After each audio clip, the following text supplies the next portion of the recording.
We are back. Another almost spiffy episode of either the Grievance Gordy Show or Fallen Angelinos. That's right.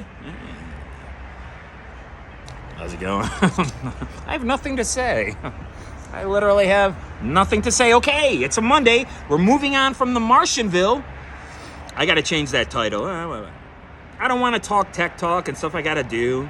I want to tap into the Eggyverse. And what's the Eggyverse? It's what you surf right here on the internet. That's right.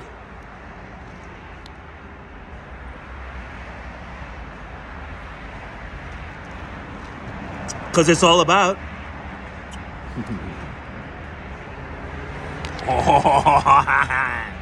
It's all about the cosmic egg. That's what we're in. Are we going to be reborn? Are we going to be born again right here in this life? Are we going to be redeemed? Are we going to be changed? Are we going to change? Are we the same people that we were back in the old neighborhood? I bring that up a lot because that's how I came up. I think a lot of people came up back in their old neighborhood. And you do what? You move on. That's what you do.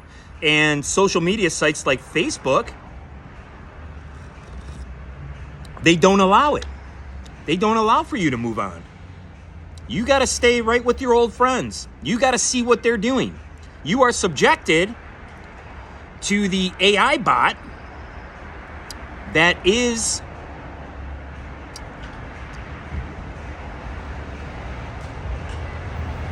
wow, she's good looking too. Holy smoke. Wow. Hey, good morning. I'll watch it for you. Make sure you don't get a ticket. Yeah. See, I'm scoring points already. Shut up!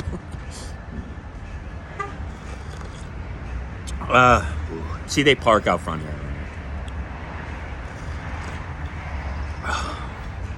I gotta get some play. You know what? Leave me alone. Can I just sip? All right. So, today we're tapping into a brand new Eggyverse. Okay? I can't stop, man. I'm so thirsty.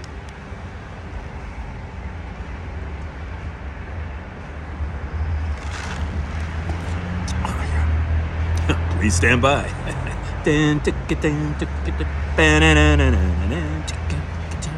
Another lovely day here in Los Angeles.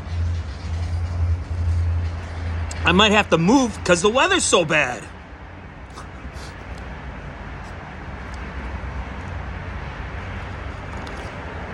I might have to move because of the terrible weather here in Los Angeles.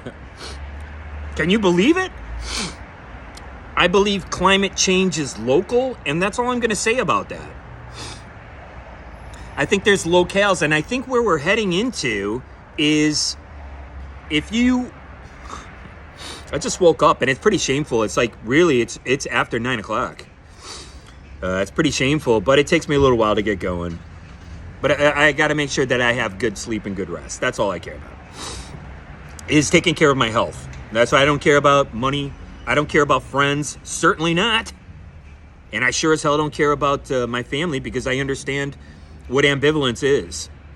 And I understand that you really only have about 150 names. About 150 names that you remember in your life. And people and things. Your mind only has room for so much. And it's no longer going to be taken up with a bunch of people who I cared a little bit too much about and who don't seem to give a shit about me. And I understand ambivalence, but targeting individuals? No. But is this the future that we're going into? Is this really where we're headed? I don't know. It seems so, and if you ask me, I had a bunch of Fed rats coming through the Facebook app, targeting me through the app, and they were some of my closest friends, and, well, I don't want to say that. I just want to say they were some of the people that I've known the longest. And again, I want to say, I understand what ambivalence is. All right, moving on.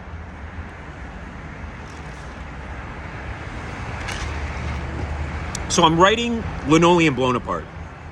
And what happens is Walter is a wunderkind.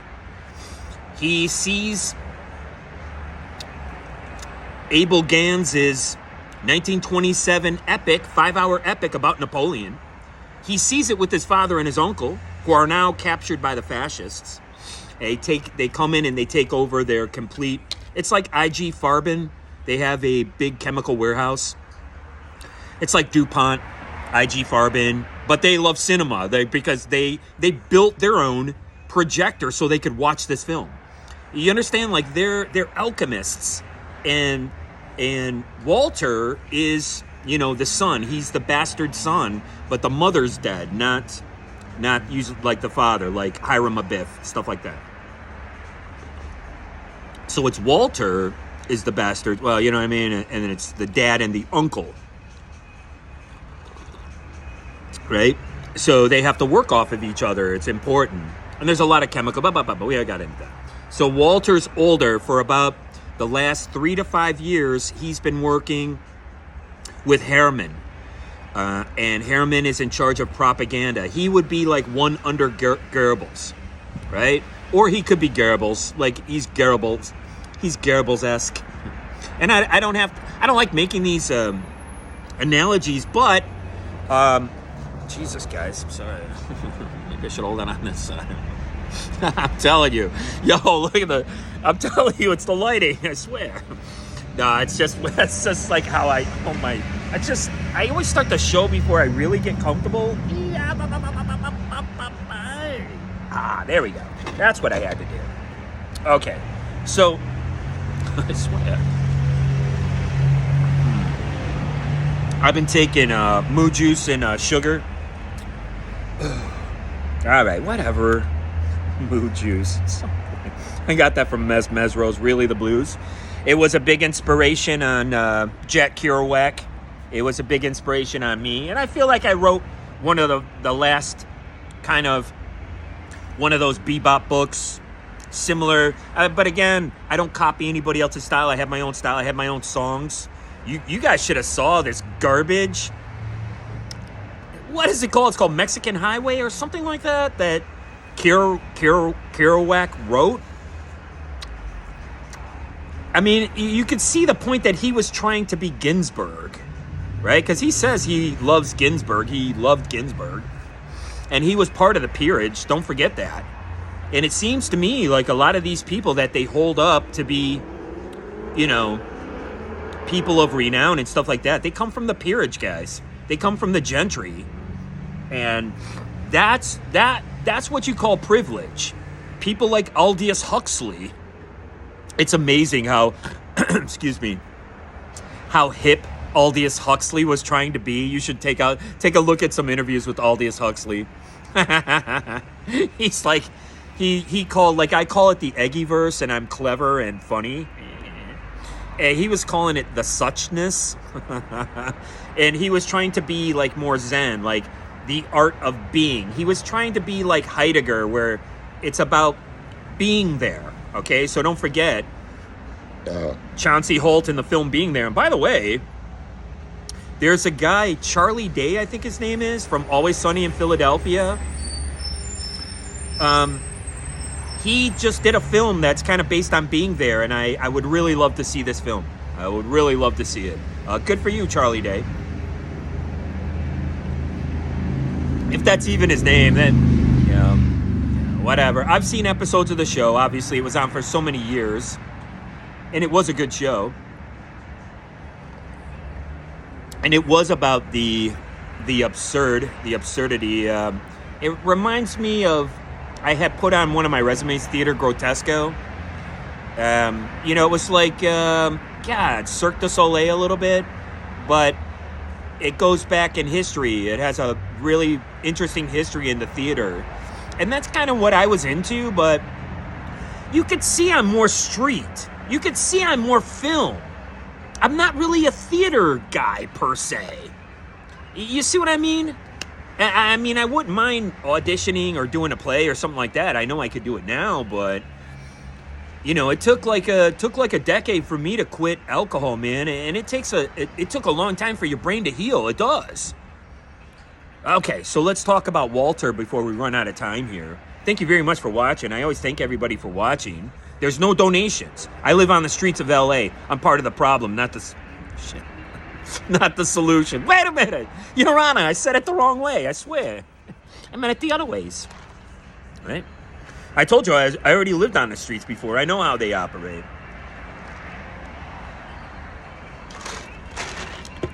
Right? People like, I won't say anything.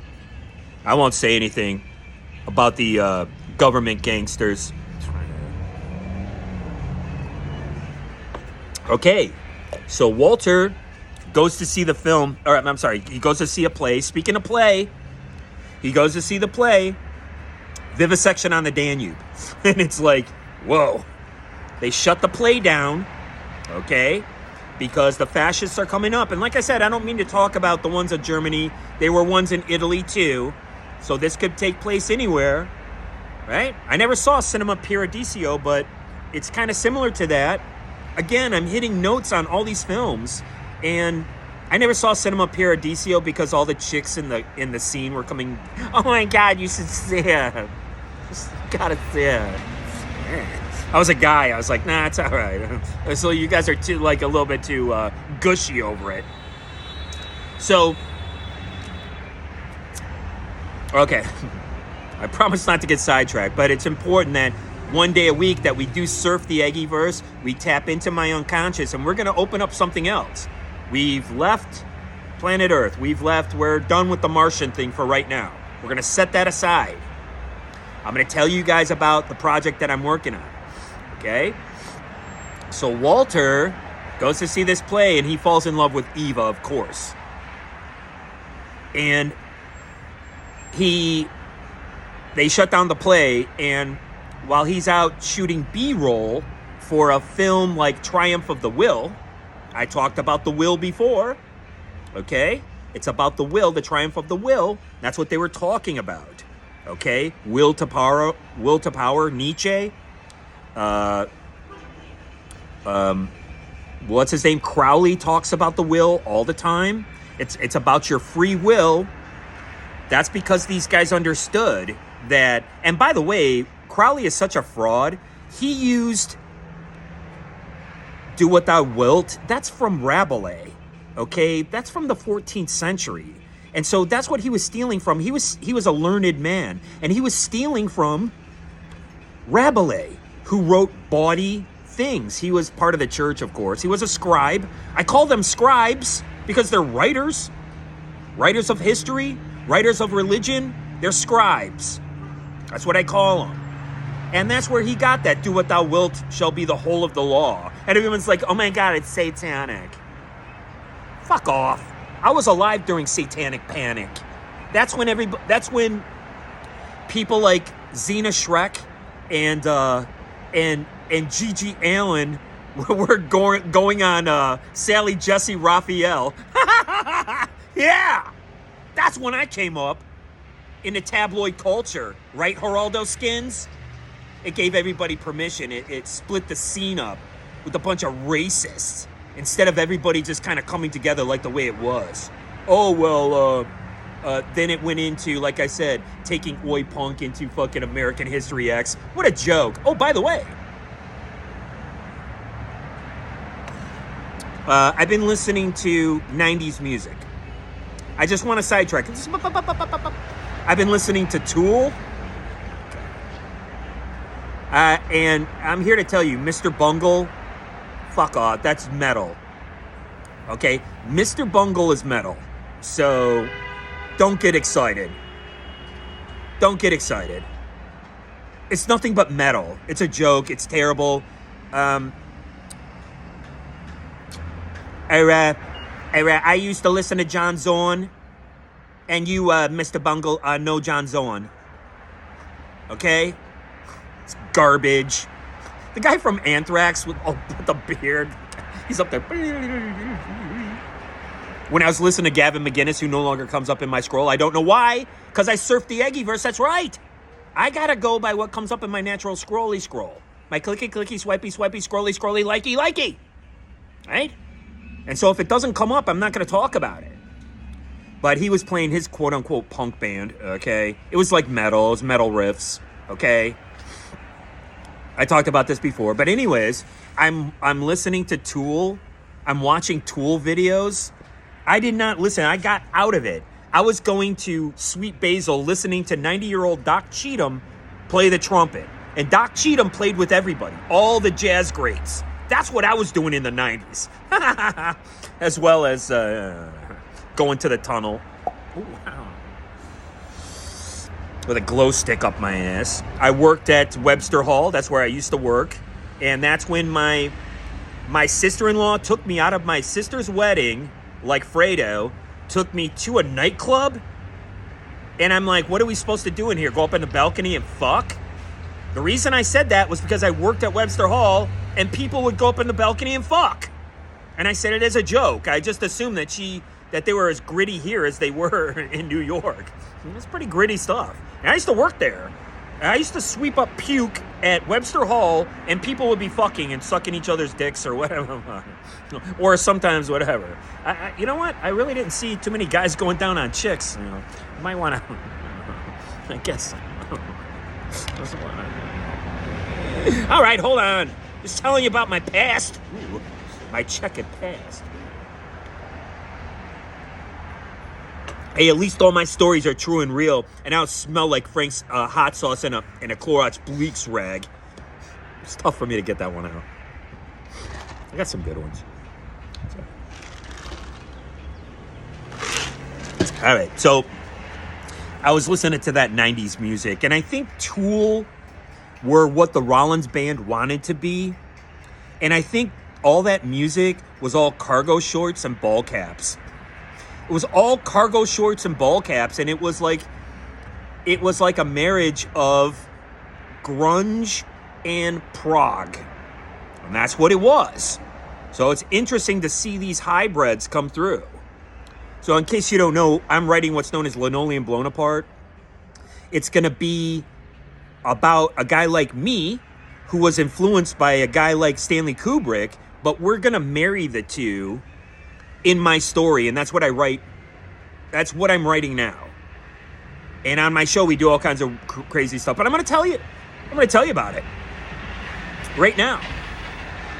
So what happens is Walter is kidnapped from his father and his uncle. He's forced to work with Harriman, and he's forced to shoot B-roll for a propaganda film. Okay? And so they go see the play, and he falls in love with Eva. So when he's out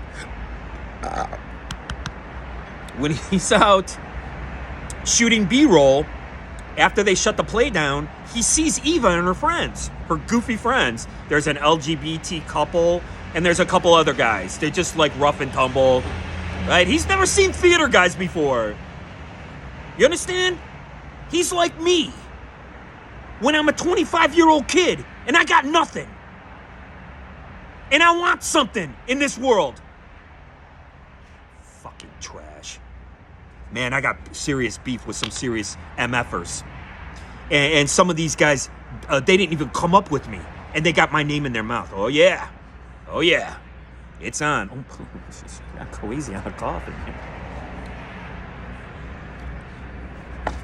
So, Walter starts hanging out. It's because I got passion, man. What do you want? What do you want? Some NPC walking around like a zombie? Get out of here. At least I got a chutzpah. You better bet your bippy. You know, bippies are being bet all over the place. Bippies, you can buy a bippy for real cheap here. Prostitution's legal. Yeah. Anyway. So, all right. So, Walter sees Eva, and they have a scene together. I think I told you guys about this scene. So basically, they start shooting what's going to be of reasonable service. Now, this comes from Romans 12 in the Bible. And this is when Eva kind of like makes fun of Walter because he's still a babe in the woods, but he's really smart, right? And he's very shy. And the LGBT couple's like, yeah, Eva, it's a little too much vivisection on the Danube. So they're basically shooting the play, but they're turning it into a film. And the only films that they are able to see at that time, don't forget, there's not theaters everywhere. You have to understand the time. Not everybody can see a film back then, right? So if you're lucky to see a film, they're like, oh, this is what you're talking about. And they're silent films, obviously, right? And they're like, yeah, let's shoot it. Let's do it because they're young, just like me.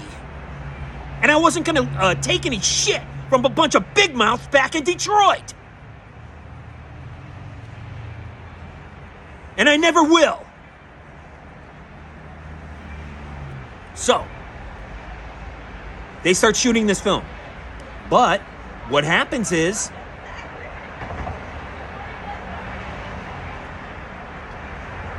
Herman, what are you, stupid? They keep track of all the film that's coming out. Walter, like me when I was short-sighted, I was doing crimes, I didn't really care. I wrote a song called Consequence.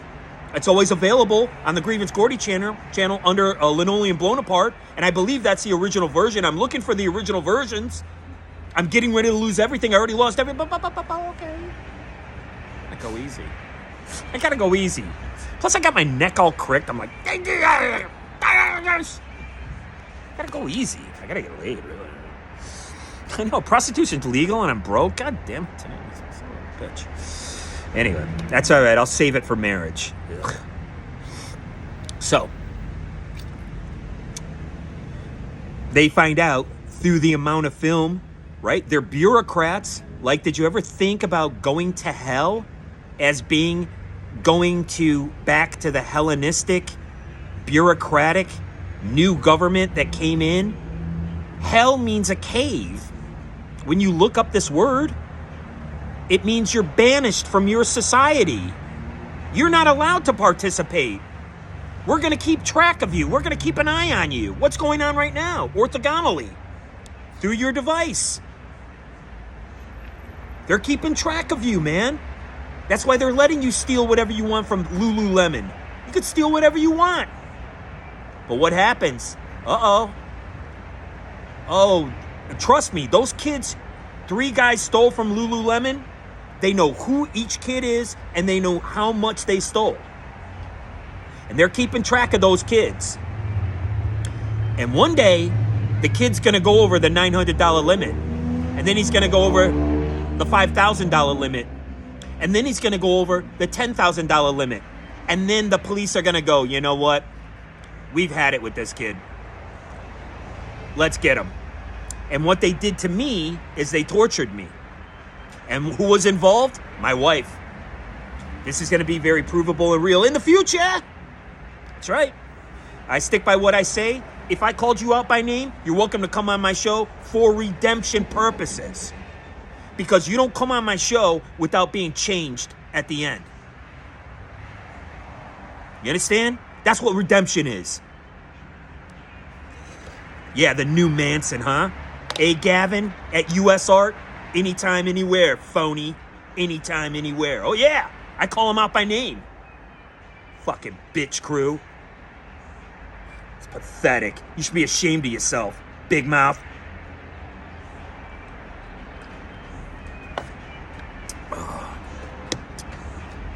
Anyway. Well, I'm in a mood. Okay. Let me finish telling you this story. This is what I'm getting ready to type up in here. I'm at that part of the story. And in case you don't know, I'm weaving in and out between Lionel's story. That's my character, Lionel. That's how I came up with Bob in the Old Neighborhood. All my songs are going to be used, and my songs are going to be interwoven in this story. Even during... Of course, I'd like Ennio Morricone. Right. Ennio Morricone did the soundtrack to Linoleum Blown Apart. Are you kidding me? Oh, maybe John Williams. You know, my in-laws, the one who took me out of my sister's wedding, the phony.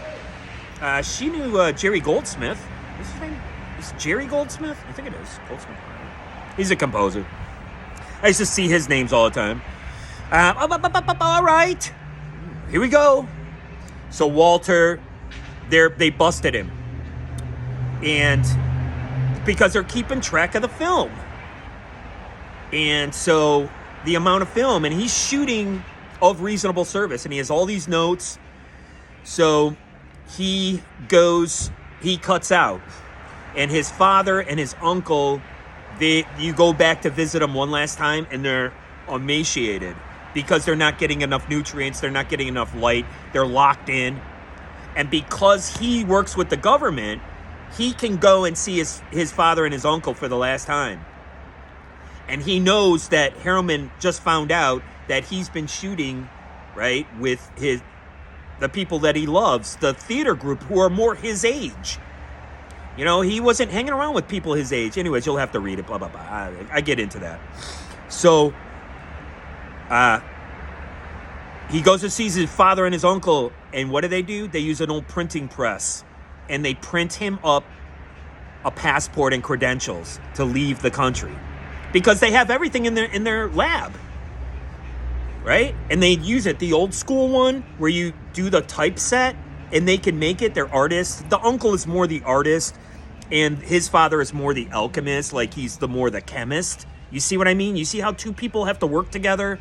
You see how you got to work together with other people in order to get a project done? Like my band, Linoleum. My band was called Linoleum Blown Apart. Anyway. So they give him the credentials, and he has, you know, they call it steam luggage. It's called steam luggage or whatever it's called. You know what I mean? So he puts all the film into the steamer luggage. And he can, you know, because he has credentials now, okay? I'm not going to have him go through basic training or something like that because I don't want to get too far afield. I want to tell you guys this story. And I think I've told you part of this already. I wanted to actually tell you the other one. Guys, this might be a long episode. I don't care anymore. Yeah! I'm aggro, man. I think I need to burn off a little energy, man. I don't know how. Look, it's raining and everything here. I missed David Lynch's weather report, but that's okay. We're going to thank the Eggyverse for giving us David Lynch and all of his great work. We're going to thank the Eggyverse for me being the son of the midnight movies. That's what I am. That's what I was. Right? You never want to pray. You always just want to say thank you. That's it. And keep on going, like me. So, Walter... Okay, I'm going to cut out a lot of things here. I have it all worked out, guys. I got everything worked out. I have numerous narratives worked out. Numerous. That I've been working on over the years. And it includes one about a werewolf with rabies. I can get into details about that. I've been studying this stuff for years. I just haven't had the opportunity to sit down and write everything out. Who does? I gotta fucking work. Can't be yo. I'm sorry, Starbucks. I'm sorry. I'm gonna keep it down. Right? Brought to you by... I put too much sugar in there. I went too crazy. I gotta go easy on the sugar. Whatever. Okay, I want to cut to this. This is the best part. You guys stick with me, man. I don't care who watches my episodes. I don't really care. I don't care how long you watch. I'm trying to get 1,000 subscribers, but that's okay. You guys got to hit the like button. You guys got to tell people about this show. This crazy guy on the streets of LA doing a ranting, fucking screaming at the fucking... Why, as a 57-year-old man, would I have the same point of view as a 27-year-old man? I wouldn't. I'm not saying we don't have some things in common, but I'm saying, for the most part, I'm going to give you the point of view of a 57-year-old man. That's why I waited this long to write fiction. I didn't go to school and say, I'm going to write a book, and my mommy writes for the paper, so I've got all these connections. Ugh. Fuck off. I told you guys in earlier this week episodes how I came up. Yeah, it was pretty rough. I was 11-year-old. I had hair on my nuts and everything. I had to sleep in the same bedroom as my 3 sisters. It was pretty rough, man. You know? And, you know, you can laugh all you want, you know? And I had it with these guys. Shit talk. And you guys got to understand something. I am respondent to 30 years. Okay? Make no mistake about it. 30 years of shit talking me. And it was all people that I thought were friendly. This is how friendly I get now. Oh, I can't wait, man. I can't wait. I hope they get that on video, but of course they won't. Anyway. So, okay. 30 minutes in, I'm going to tell you guys everything right now.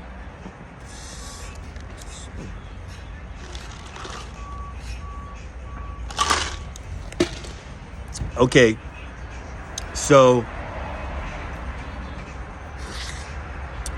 I'm cutting a lot of stuff out. Walter makes it, obviously. Okay, I'm not going to write a tragedy. It's going to be a happy ending. Why? Because we all die anyway. Someone's going to die. It's like, you can't really have too happy of an ending. It ends in death. It ends in death for all of us. Hopefully more later than sooner. Right? Yeah. For some people, it's a nice big race now, eh? Race to the end.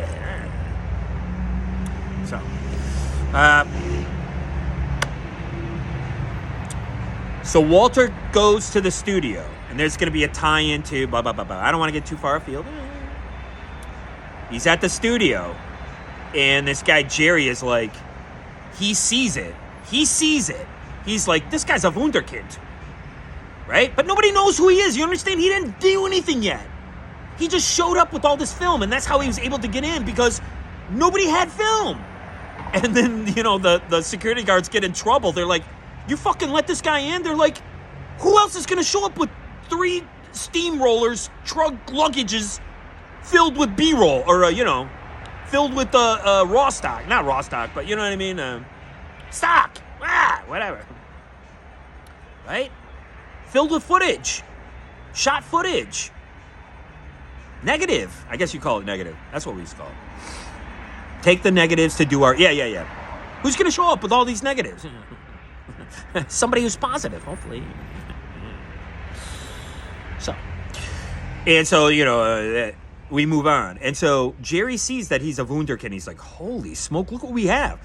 So what does he do? He immediately contacts people in the military because they have to see whether or not he's a spy. Now, take a look at The Good Shepherd, right?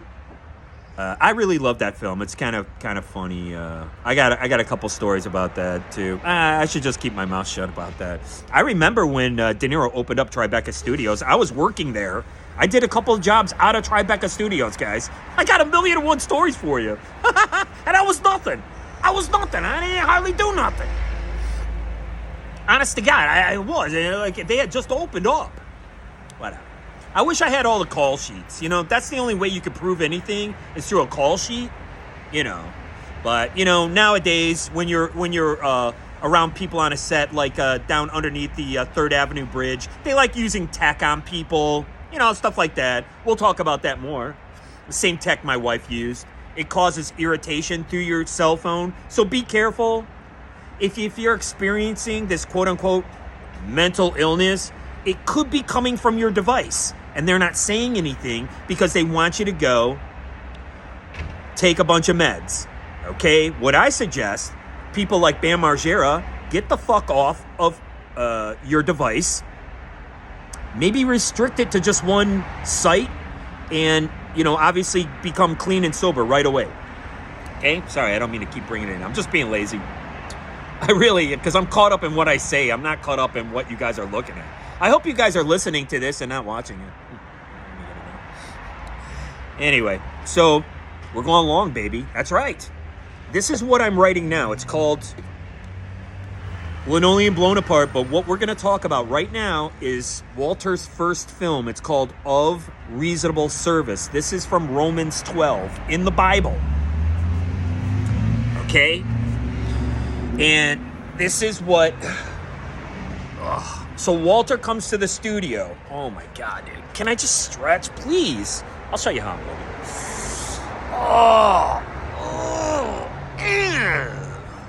Man, it'd be fun to be in a punk band now. Now that I know how to sing and do the Alexander technique, and I got really great songs I could play for you guys, but we lost my guitar. It was a $1,000 guitar that we could have got, but that's okay. We keep going. That's all right. I've lost guitars to the pawn shop before. So, immediately they rat him out to the military, and so he has to go through all this stuff. But they realize he's a wunderkind, and so they take him around. Jerry takes him around the studio. Now this takes a long time, guys. This isn't like 1 and 2 years. Jesus. Hello. So this is a year. Right? He has to go around the studio, and they have to see, like, and so they take him around to different sets. They introduce him to people, right? And this is all through the trust of Jerry, and his 2 other brothers are like a little leery. They're like, okay, dude, if something goes wrong, it's on you. And he's like, no. Look at these notes. He sends the notes to, they have a huge staff. So the typists type up the notes without spitting. Hopefully. They type up all his notes. They bring them back. And at night, they give them to him. During the day, he goes around the studio. At night, they give him a little room, right? Just something like me, something that I need. A little cot and a desk to write. That's all you need. And that's all they give him. They don't give him much, right? Because they got to basically take care of the guy. But, they have everything. They're a fucking studio. They give him the notes back, and he has meetings, with Jerry, and he's like, hey, I'm going to send in this person. I'm going to send in that person. I'm going to send in this person. So they're working on the script. And then during the day, he goes around and he's learning all the equipment, the jib arm, all that stuff, the cranes, all this stuff, right? And so really, I tell you, boy. All right. Hang in there, guys. We're going to get to some good stuff here. So I'm doing long episodes now. You can see I don't do shorts anymore. My shorts are a total fail. Ugh, they're terrible. I'm just not good at it. Not that I'm good at this either. So.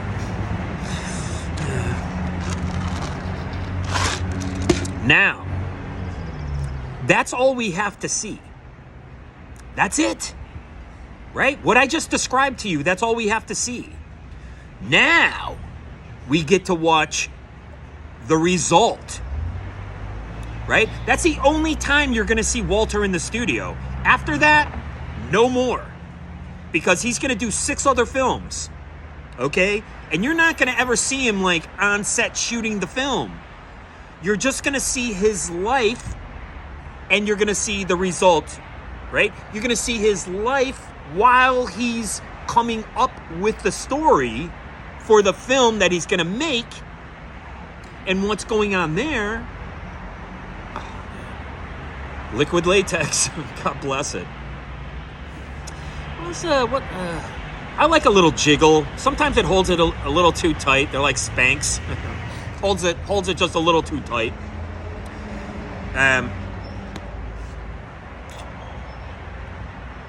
Okay, so again, we're going to cut to the actual film. This is going to be the final result. That's what you're going to see, right? And here it is. It's called Unreasonable Service. Ah, shit. We're already 40 minutes in. Okay, maybe this week is what I'm going to, this week we'll work on Unreasonable Service. I'm not at the point where I'm typing that up yet. I'm basically typing up what I just told you guys right now. This is the novel that I'm writing. And so you have to write a novel first in order for it to get filmed. And so this is a very long arduous process. And I just wanted to put some other information out there for you guys, like We Are Martian, because I've had this idea ever since Christopher Nolan's Interstellar. And it was before Christopher Nolan's Interstellar. And don't forget, there is one that is like 2001 that Walter makes. It's called Scorpius XL. Don't forget, I know all of Walter's 7 films. The first one's called Of Reasonable Service. It's the one that we're getting into now. It's basically vivisection on the Danube that they turn into a film using the military-industrial complex that we all know that people like John Ford were involved with. His second film is called Pork Chops in the Hoosgow. Okay, it's based on a title in my book, Two-Legged Animal. And that's the story about a boxer who gets taken advantage of by a gangster and his slutty fucking girlfriend. That's based on my life too. Yeah. Hey, and don't forget, Charles Bukowski used to beat his old lady. Yeah? John Lennon, your fucking hero, used to beat his old lady too. Don't ever forget that, you fucking hero-worshipping cocksuckers. And don't worry, I'm not going to get monetized, so I ain't worried about it. So that's his second film. Oh, I got to keep it down, boy, I tell you. Of Reasonable Service. I was talking about the Rolling Stones song, Cocksucker Blues. I'm an old punk rocker and just a music guy in general. You know? Okay, Pork Chops in the Hoosgow. It's about a boxer getting taken advantage of. Okay. Then, shit. I know the other ones. That's 1950, right? And so then he hooks up with that guy Jeremy Cloud. Oh, and they do that Terry Southern film. Oh, it's called I can't remember it. We were working on it right here. And so he does like a Terry Southern style film, right? Where there's a female, it's like Nabokov, where there's a female protagonist. Sorry. Oh, and then he does one that's like Hitchcock. Oh man, I have all this stuff written down. I used to have it memorized. Damn! Then he does a Hitchcock film about the president of the United States, right? That's like it's like a cross between Hitchcock and Stanley Kubrick's Dr. Strangelove. Okay. I have all the titles written. I'm doing this off the top of my head. Right? And then he does one called A Full Dinner Jacket. No, that's the wrong one. A Clear Dust Jacket. Right? It's a book that actually Eva writes. She writes the novel. And, well, they work on Scorpius XL first. And then she's writing the novel. And everyone's blown away. They're like, holy smoke, like, your wife is amazing. But she always was. But she wasn't able to shine because the last thing she did was vivisection on the Danube. And then she got caught up in Walter's life. And then she has kids. And then she realizes, like I said, I'm all for female empowerment. Right? I'm all for it. Shit, I tell you. Look at him, boy. Yeah, female empowerment is right. Right? So, right? So this gives her a chance to come back into the story. You know, she's been helping out here and there. She's been doing costumes on Scorpius XL. That's his 2001. But it's really based on Tarkovsky's film, Solaris. I love this film. You can watch it for free right here on YouTube. I'm YouTube exclusive. I hope they don't kick me off. I got every right to be here. I have every right to have my point of view public. I mean, if you want to restrict my views, restrict my views. But I have every right to be here. And then after he does Scorpius XL, then he does A Clear Dust Jacket. And then he does his very last film, Bonaparte, Bon Ami. Now, stay tuned for tomorrow's show. I'm going to tell you all about the film Of Reasonable Service, which I was supposed to be doing today, but You know how it goes. Thank you very much for watching my show. I appreciate it more than you'll ever know.